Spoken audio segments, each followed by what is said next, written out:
Buenas tardes, I'm JOB Gutierrez with JOB and Vallarta Real Estate. And I'm here with an amazing real estate attorney, licenciada Ana Leyva. Ana, how are you? ¿Cómo estás? Buenas tardes. Hello everyone. Thanks for watching. Thank you. So we're going to be doing some real estate questions, but in the meantime, we're going to be trying out different local sauces, hot sauces with guacamole. For the most part, they are all of them local. Wow. So let's see how licenciada Ana does with hot sauce while we answer some real estate questions. That's great. So here we go. Licenciada Ana, who are you? Tell us more about your career. What have you done? What has been your experience with real estate? Well, my experience, the first 10 years of my career was in Secretaría de Hacienda. I was working in taxes, and my work was really to visit all those taxpayers who did not present their declarations or taxes to repossess things from their addresses if they did not pay taxes. Now I'm doing something completely different for the last 10 years, which is everything related with real estate transactions and immigration services, but with the fiscal knowledge of being, before an attorney at the Secretaría de Hacienda and Crédito Público. And it's amazing to be able to have all this knowledge together so we can give a complete legal assistance on the field of real estate here in Puerto Vallarta. Fantastic, I love it. And I love hot sauce because I'm Mexican, so let's see how well we're you do. used to that. Okay. Knock You're yourself gonna out. eat too, right? Absolutely. We just gotta make sure that That's you're not great. the only one. Muy So, in the meantime, while you get your first little hot adventure portion ready. La costeña, okay. La costeña, yes. This is a very Mexican sauce that we have kind of grown up eating, and it should be one of the mildest. So go right ahead. Looks delicious. Thank you. Enjoy. In the meantime, can you give us an explanation of what a fideicomiso is? What kind of tool is a fideicomiso, and who is eligible for a fideicomiso? Of course. The fideicomiso is a legal contract. When you're buying a real estate property in Mexico, if you don't have the Mexican nationality, job, you need to have a bank trust. Canadians, Americans, people from South America that travels to Mexico to invest in this country. It doesn't matter if it's a lot, a condo, or a house.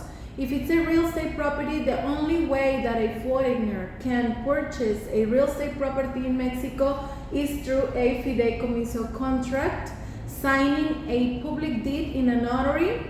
And the fideicomiso basically is a contract where you have the trustee, the bank, you have the assigner of the trustee rights, and which is the seller, and you have the assignee or the main beneficiary in the trust, which is the buyer. These three people together create this relationship to buy and sell a real estate property, and the most amazing thing is that it's a super safe way to invest. It's a super complete contract where you as a buyer can even designate beneficiaries in case of death, so your assets are always protected in Mexico, even if these people has not a will or a last will in our country. The fideicomiso or the bank trust itself protects to the buyer, to the investor, so the asset and all the money you put into buying a property is safe because you have a contract according to the Mexican law where a bank, a notary, and the two parties are part of the transactions, sometimes with an agency, real estate agency, sometimes not, but when an agency is involved, they all know the fideicomiso process, and we have very good agencies and very good agents in Puerto Vallarta, like you, John, an amazing realtor. I've been working with you for many years, and you are really a person that goes deeply into the legal requirements so everything can be protected in a transaction. You know, I do love the legal aspect of what I do. I do appreciate it, and you know, the law is always changing, so it's great. It's great to keep up with the. We need to be updated all absolutely. the time. How was that? Was that spicy? That's very, very light, not really too hot, but it's very delicious. So, Frank's, I love it. Original hot sauce, but it's extra hot. Oh, really? So you go ahead. It's getting better. Well, let's see. You go ahead and help yourself while I get the next question for you. That's perfect. So grab your bite. And the guacamole is very delicious. Thank you. As a foreigner, a non-national individual, what are the special permits that are required when investing in real estate in Mexico? The main document we need when we are going to create a bank trust is the permit from the Foreign Affairs Secretary. That's the permit that pretty much the government provides, saying yes, this person can own a real estate property in our country, because you need to have a fideicomiso, and the document that allows you legally to do so is the permit.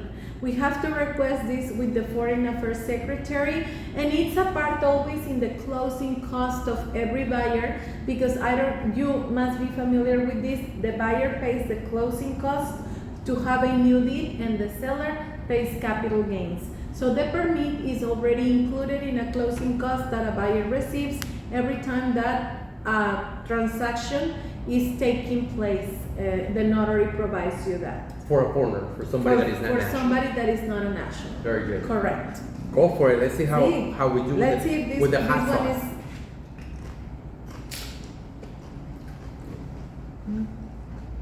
This is very nice. It tastes like Valentina sauce.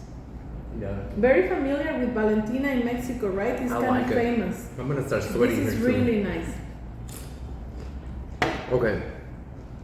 Grab your third little option. It's a green sauce this time. Now we got jalapenos. I love sauce. Can you explain to us? Do you have a little bit more of the second one, or a lot?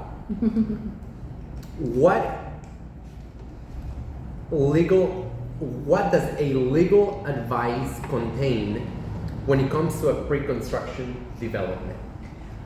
This is an interesting question, because right now, as you know, in Puerto Vallarta, we're seeing lots of new developments.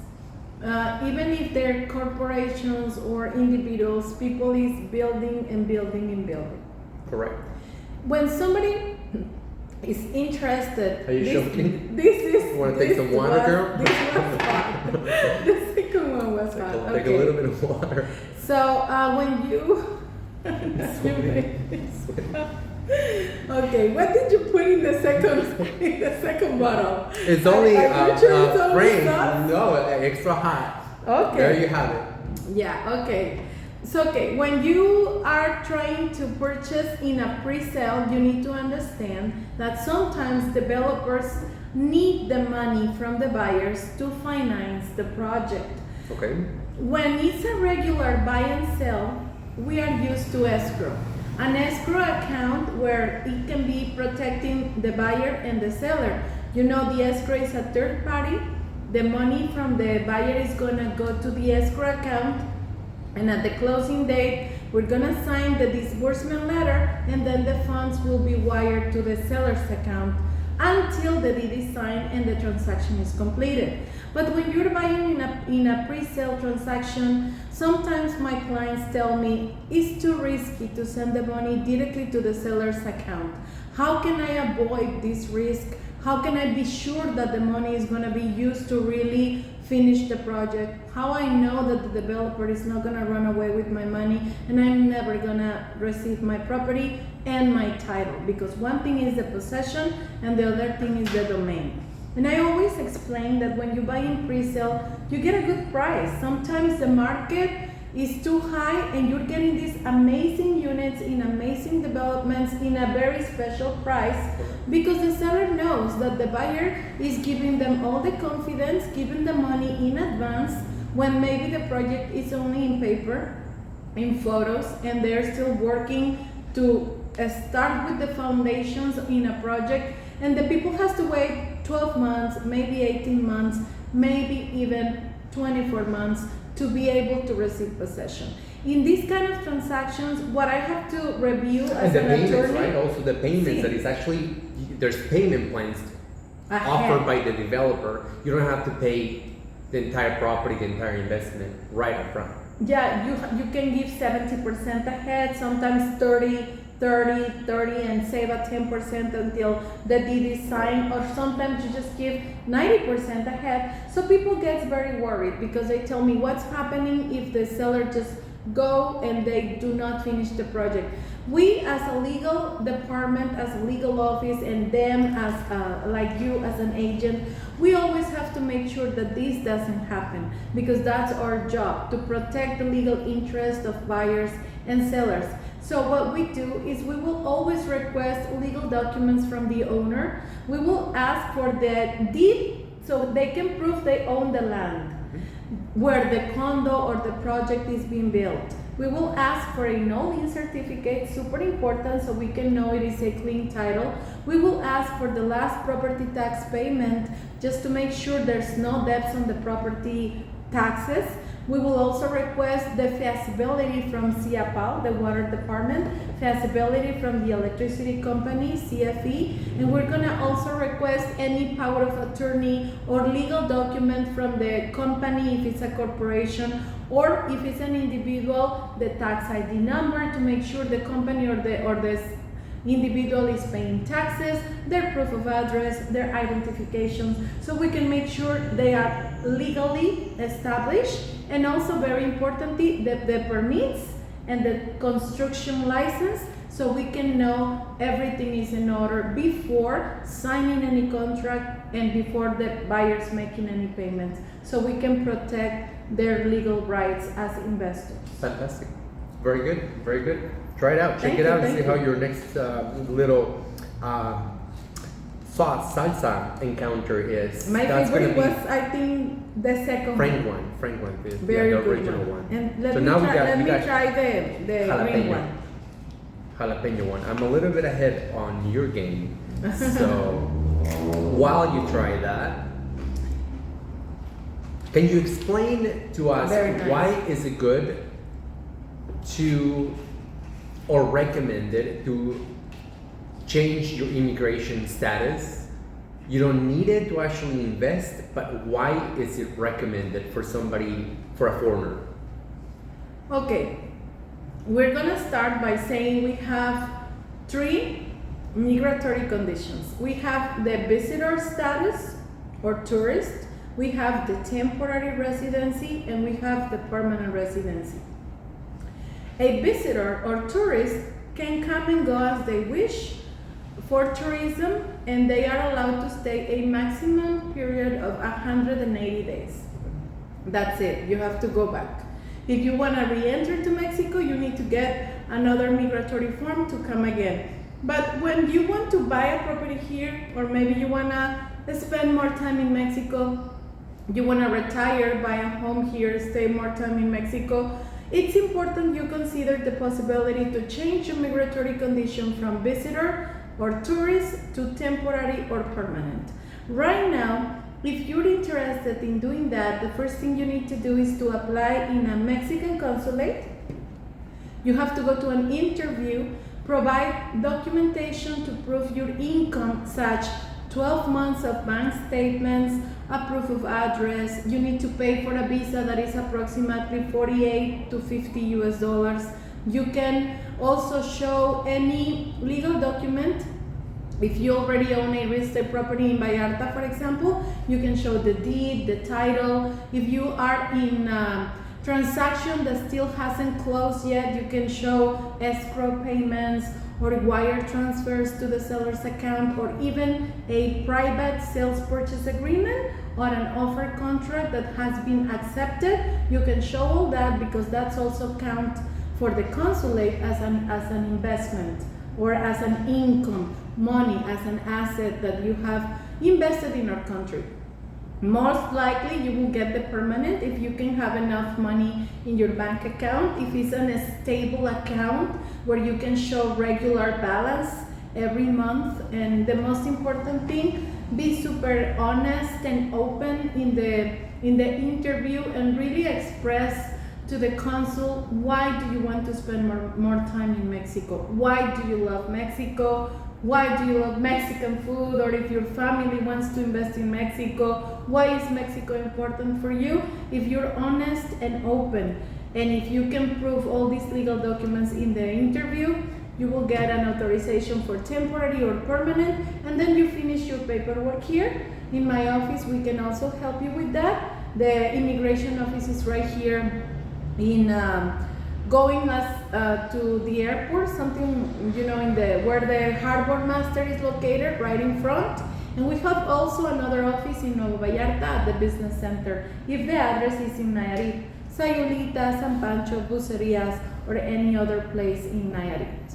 Fantastic. And one of the main benefits would be that qualifies them to exempt on their capital gain taxes when it comes to time for you to sell, correct? That's correct, and super important that you mentioned this, Hope. If you're buying a property and you're a visitor, that's fine. You don't need to be temporary or permanent to acquire a property. But when you're selling, super important, you need to know that if you're having an income from the sale of a real estate property located in Mexico, you're obligated to pay the taxes to the Mexican government, but you have benefits. The good thing is Mexicans in permanent residency migratory conditions are able to file for an exemption on capital gains if you have a corp, a tax ID number, if you register the tax ID number on the back of the CFE bill, electricity bill, or the telephone bill, or maybe bank statements with your address in Mexico. If you have those three things, you can easily, at the time of the sale, file for an exemption on capital gains, and you can save a lot of money if you have all these requirements, if you meet with those requirements. Correct. Fantastic. Very good. Very good. Of course, a visitor cannot file for an exemption. You need to be temporary. In some notaries, Correct. They accept that you're temporary, but the law says Mexicans and permanent residency people. Fantastic. Very good. Thank you. Very, very good. Important information. So you are still with your, I think you're still with your I'm still jalapeno with sauce, the right? jalapeno sauce, yeah. Okay. So next one we have La Anita, habanero. I'm scared now. Anita. Let's see how Anita treats us here with the habanero. So please get your other and portion habanero ready. is like, wow, super hot. It's good. It's I'm good getting stuff. scared now. Get This your is getting get better. your little portion ready. While you get your portion ready and get that going. But are you gonna share with me that? Yes, absolutely. Well, are you ready? Yeah. Here we go. Thank you. It's too red. Yes. Knock yourself out. Habanero. Muy bien. So there's a different variation when it comes to closing costs. If you're buying from a foreigner, if you're buying from a Mexican, there's different permits, and it depends also if you are a national or a foreigner. Can you tell us a little bit about the closing costs? What can an investor expect? Of course. Closing cost is a very important document for a buyer, and we call it closing cost estimate. Clients need to understand these documents may vary from the moment they receive it to actually the closing date. It's an estimate, and it can go up and down a little bit according to the exchange rate and some of the ways to calculate the taxes. Closing cost estimate is a document that a buyer receives from the notary, and it includes 3 items: expenses, taxes, and notary fees. What can be expenses? The appraisal, the no-lien certificate, no debt certificate on property tax, no debt certificate on water, no debt certificate in electricity. All of those certificates, because at the end the notary is responsible to make sure that the buyer is receiving a clean title. We don't want debts of any nature. Everything has to be clean and paid when the transfer of property happens. And we are a legal team, and the agents together with the notary, we have to make sure that's the way it is. Everything is paid, everything up to date, and nothing on legal documents expire. Everything in force. So the expenses are all those legal documents we need for the deed. Then secondly, we have the taxes. Which taxes are involved in a closing cost? The taxes that are involved in a closing cost are the property transfer tax. When you see the property tax receipt, what we call impuesto predial in Mexico, we need to change the name. And from the seller to the buyer. In that transfer of property, before the authorities, there is a tax that you need to pay, and that's a little expensive. The rules lately to calculate this tax has been changing. In Nayarit, before it was from the fiscal value, which is the appraisal value, or the commercial value, which is actually the sale purchase price agreed by both parties in the offer or in the contract. Nayarit was calculating this tax on the commercial value, which is always super high. Then we have an expensive tax that we pay in Nayarit. This last one was very hard. You're doing good. That's the You're doing good. no? Yes. Let me get some water. Then we have Jalisco closing costs. These notaries, for many years, they were calculating the tax according to the fiscal value, but now Jalisco is saying, you know what? We're actually losing a lot of money on taxes. Why don't we do what Nayarit did a lot years ago? And they are changing the rules to calculate this tax, and now the tax is calculated based on the commercial value. So for example, give me a few numbers as an example. Let's say somebody invests on a $400,000 condo. Mm-hmm. And the sale purchase price is in US dollars. Correct. 400,000 US dollars. But the property tax, the receipt that we receive from the municipality here, has in the superior part of the document the fiscal value, and maybe that fiscal value is 1,500,000 pesos, which is like 75,000 US. Okay. We have the fiscal value 75,000 US, and we have the commercial value 400,000 US. In Jalisco, before, the calculation of the property transfer tax was based on those 75,000 US dollars. So your closing cost wasn't really too high because the tax wasn't that expensive. But now Jalisco wants to do what Nayarit has been doing for many years. And they're saying, you know what, just let's get the calculation based on the 400,000 US dollars, which is the sale purchase price agreed and not the fiscal value. So now the tax is very high. And when you receive your closing cost estimate, you can be seeing expensive certificate appraisal. They're all good. Not that expensive, but when you get to the property transfer tax, people is actually getting a little worried because they're saying it is expensive. Are we waiting for an official yes, release? see, because confirmation from the authorities? notaries were doing that, and then a lot of people was complaining, and we are waiting for the official notice of what's gonna happen in 2023 with the Jalisco notary law. What is going to happen with the taxes, because right now people is really saying it is expensive to close, but it's not notary fees, it's not expenses, it is not bank trust fees, it's the tax that the government collects for selling a property or buying. In this case, this tax is paid by the buyer, and it has nothing to do with the capital gains. The closing cost is paid by the buyer, and the capital gains is a tax that corresponds to the seller. That's why if you're selling, it's super important you change your migratory condition from visitor or tourist to permanent resident so you can file for an exemption.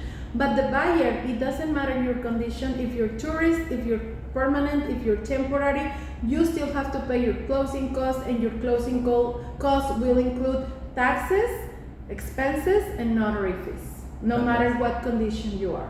Fantastic. Very good. Thank you. Very important welcome. information. So everybody, let's get your last little portion here. They're all very good. I like the habanera too. That was good. I like hot sauce. So we do have to stay in tune with the law of what's coming up with All the the changes, time. possible changes. Just like Licenciada Ana said, it could be a change that could be started in January, it could be March, it could be July. So it's really up to us keeping up with the law and what's coming up and the updates to keep all of our clients informed. Updated. It's the Colegio del Are you ready? Notariado. Where's your other little portion, girl? Get it ready. Yeah. The Colegio del Notariado is actually an organization that all the notaries in Jalisco created, and they give all these regulations and spread it among all the municipalities in Jalisco. So we're waiting for the confirmation about what's going on next year with this tax. Very important. Very good. So now we're gonna go for not sure if we can say this on TV, on YouTube, but this is supposed to be one of the most hot sauce that we have here today. So let's see how we do. Okay. What's the name of it? Chingona, like us. She said it. She said it, not me. So I'm Ana, the guest. thank you so much for all your information. And where are you going? There you go.